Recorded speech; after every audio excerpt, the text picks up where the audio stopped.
Peggy 18. Hi guys, welcome to a playthrough of the Streets of Hope level from Hitman Absolution. My name's Travis, I'm on the community team at IO Interactive in Copenhagen, and I'm with the game director, Tor Bluestyle, who's here with me. Hey, and hope you'll enjoy this speedy playthrough of this very large level from Hitman Absolution. Yeah, we're going to play through it in 17 minutes. It's a bit of an expert playthrough. You have to know your way around the Streets of Hope to be able to pull it off to this level of accuracy and efficiency. But to give you a bit of intel on where we are and what we're doing, we're obviously Agent 47. He's gone rogue from the ICA. He's on the trail of a girl called Victoria. The lead that he's got to get to this point is he's following a guy called Lenny the Limp Dexter. He's the son of Blake Dexter, the benefactor of this town, so he's a pretty important character in the game. Lenny knows about the whereabouts of Victoria, and he's also told his gang, he's with the Cougar gang, his little posse that he rolls with, you could say. So we need to take those 5 guys out, we need to get to Lenny, we need to kidnap him, all within this one level, so there's a lot happening here. Yeah, it's a pretty huge environment, and it's all pretty kind of free roaming. You can kind of go around and scope out the situations, find different elements that you can use to your advantage. There's a lot of kind of improvised weapons around. There's a lot of different disguises, and there's to every single hit within this level there's a large amount of entry points to it. So here we're homing in on our first target, which is the leader of the gang. We've kicked off already. We've had a scope of the land. We know a little bit about Hope so far. Our first target is going into the convenience store here, so we're going to follow him in the back entrance and see how we get on. Yeah, so as this is a more, you can say it's a large part of this is a large level within the game, and as you can kind of walk around freely, also everything you do they will kind of cascade out if you're kind of causing trouble here. I mean, theoretically you could take down your target straight away here and kill his girlfriend in the same time, but you'll have to deal with the consequences of that, and if anyone here shouting or gunshots, they will come running and try to find out what it is. So rather than take him down here, we'll wait for him to go upstairs, use a distraction here to get past his girlfriend. So the most immediate thing that we can see is a radio. So we've triggered the radio on, which of course the clerk here is going to be thinking, well, why is there a radio playing? She's trying to see who it is, and we've managed to get away and kind of sneak past her now. As she's confused or looking at the radio, we're in the trespassing zone here, so we need to be careful not to be seen. Yeah, so if you're trespassing within the game, it doesn't mean that you're instantly dead if you're found. It means that you will be kind of escorted out of the premises. But of course now, since this is one of the targets, he's standing in front of some very compromising evidence of this Cougar gang trying to kidnap this girl Victoria and sell her off to an arms company, then you will probably be killed on sight here if seen by this guy.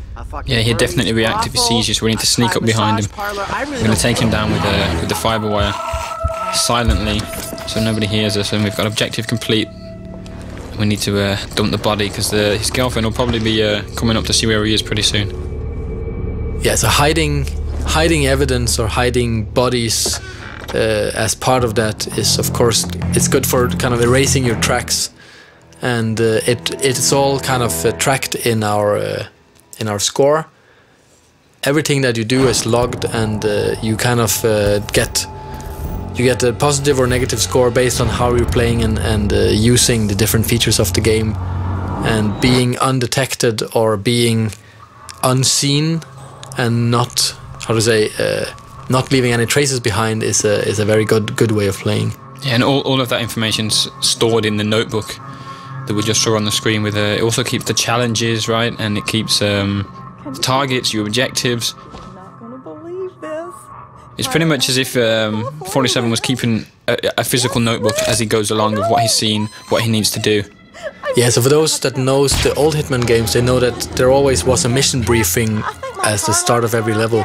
That's slightly different in Absolution, as 47 is far more the driver of the story than any other Hitman game.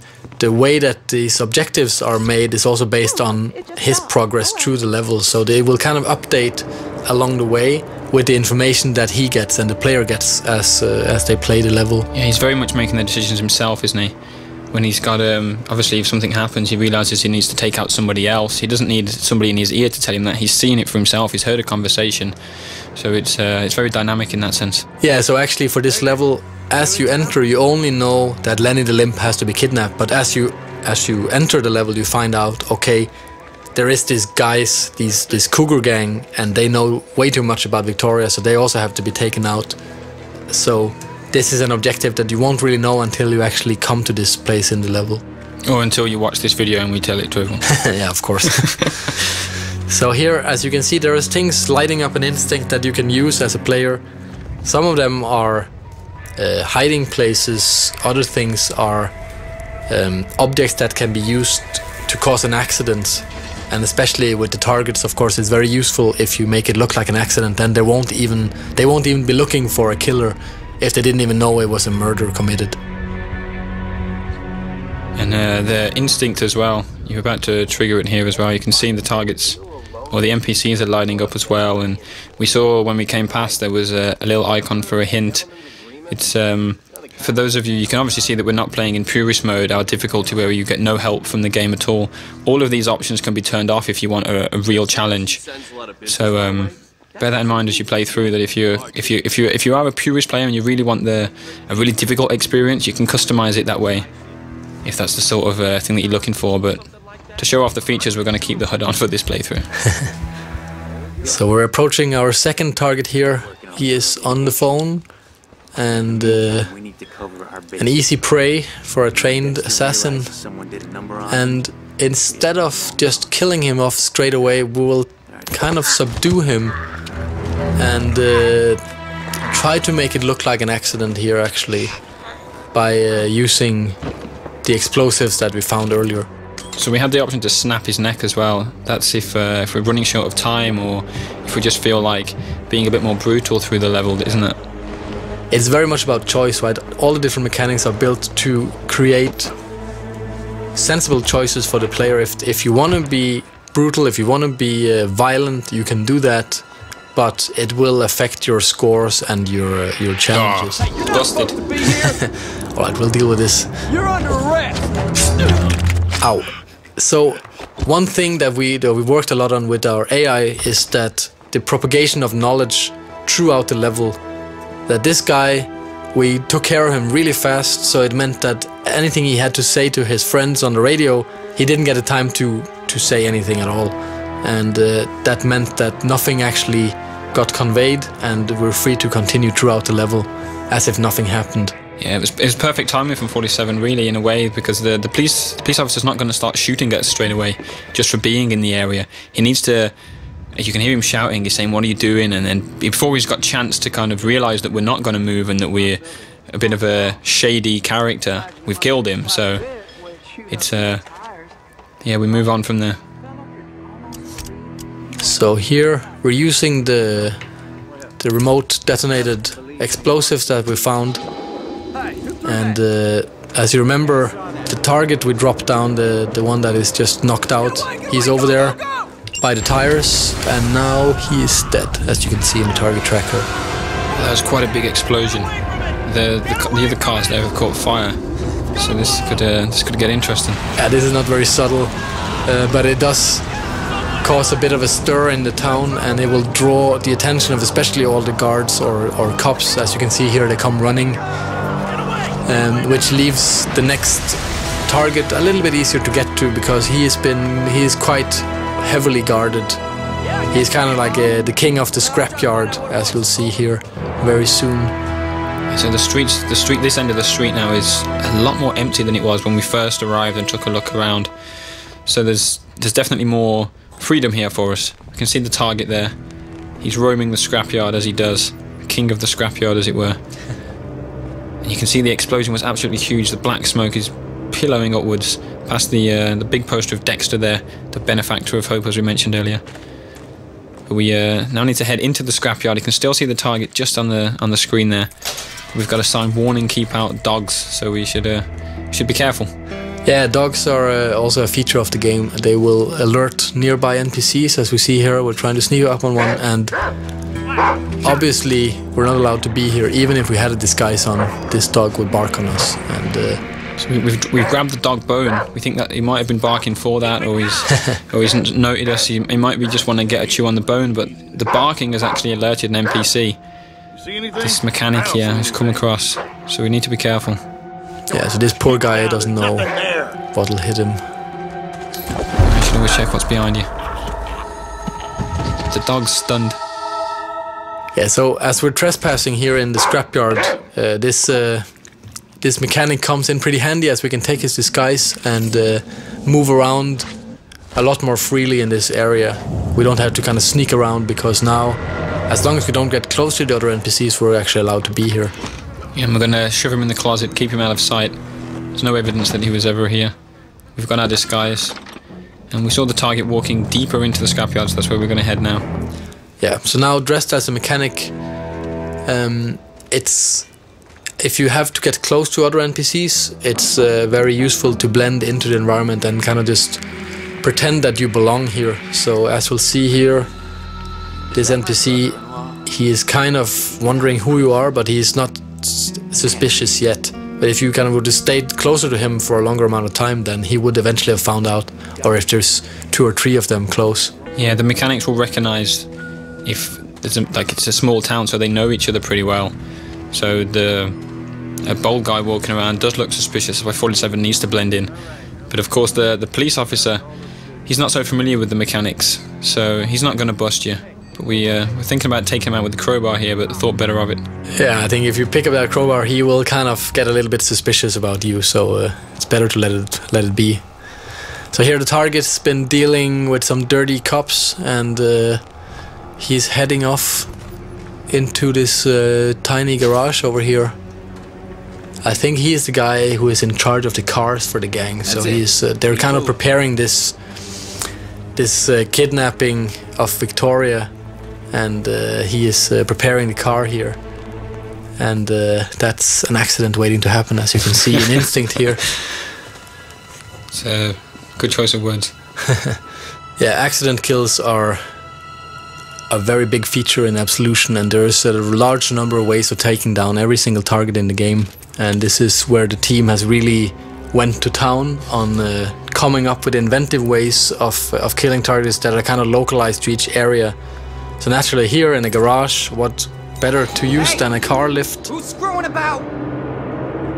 Okay, all right. Who's making the racket? So it's the 3rd target down. The target tracker resembles that. We've got three targets down, a really high score. The police are on the way in to see what's happened. You can hear the mechanics. We're a bit worried about this guy who's just been crushed, but we're clear. We're away. It's got warning attack dogs again, so we have to be careful about that. We're now in the cougar's nest. This is like the main hangout area for the cougars. They're there hosting a bit of a party for Lenny. But they're having a barbecue, and you might see the lighter fuel there, which could be an option. Barbecues and lighter fuel tend to go pretty well together when Agent 47's around. And we can also see the policeman down there. He's allowed to be in this area. We're not, as a mechanic. It's a bit of a private area, so we're going to try and take his disguise and see if we can get closer to our target. Yes, usually these kind of isolated characters are pretty useful for us, as they provide disguises and weapons and so on. I've just got an improvised weapon there, a bottle. Smash this around the guy's head. Smash. He's down. Disguise is ready to get picked up. And 47 needs to choose a weapon here. Yeah, so what else to use than an axe rather than a tomahawk? And we can see why why the police officer was so distracted there. That was a really perverted guy. And now we have his clothes on. Awesome. So dressed as a police officer, we're allowed to get closer to these guys up here. And basically we only have one of these as a target, the one in the middle. Yeah, Mason. And everyone else, unfortunately, will be collateral in this point shooting, which is one of our new features in the game. Allows us to kind of slow down time to a minimum, and using our instinct powers, take them down instantly.